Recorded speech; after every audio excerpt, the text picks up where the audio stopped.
Hello বন্ধুরা, WhatsApp guys. বন্ধুরা সকলে কেমন আছেন?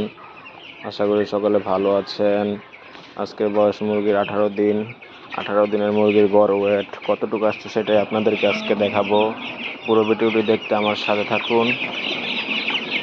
এই যে একটি বাচ্চা নিলাম, নিয়ে এখন এই যে স্কেলে দিব। স্কেলে দিয়ে দেখবো কতটুকু আসছে ওয়েট।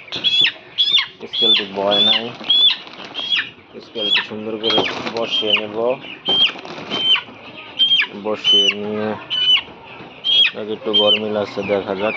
800 গ্রামের মতো হয়েছে। 1 কেজি এখনো ওয়েট আসে নাই।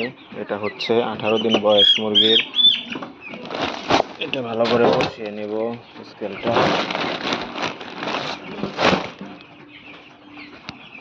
স্কেলটা বসিয়ে নিলাম, এখনো কিন্তু আপ ডাউন দেখাচ্ছে। এখন আবার চালু দিব।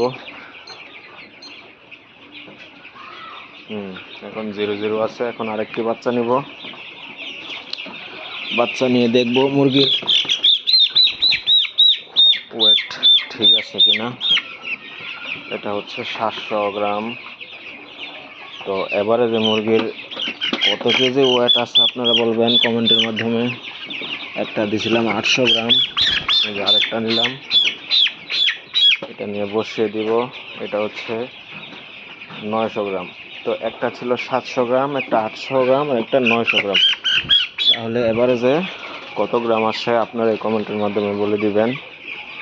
মুরগির 18 দিন বয়সে তুলনায় মুরগির ওয়েট কি ঠিক আছে কিনা সেটাও আমাকে জানাবেন। যদি কোনো সমস্যা থাকে সেটাও বলবেন। 1000 মুরগির শেড এখানে দেওয়া আছে। শেড বলতে 1000 বাচ্চা এখানে আছে। 1000 থেকে 30টার মতো বাচ্চা ছোটকাল থেকে মারা গেছে। আমরা বাচ্চার ঘর করছি 2টি। এখানে আনছি আবার পাতলা করে দেওয়ার জন্য। এই ঘরের মধ্যে আনছি। এখানে 150 মুরগির মতো আছে। সব মিলে 1000 বাচ্চা এখানে কিন্তু আছে।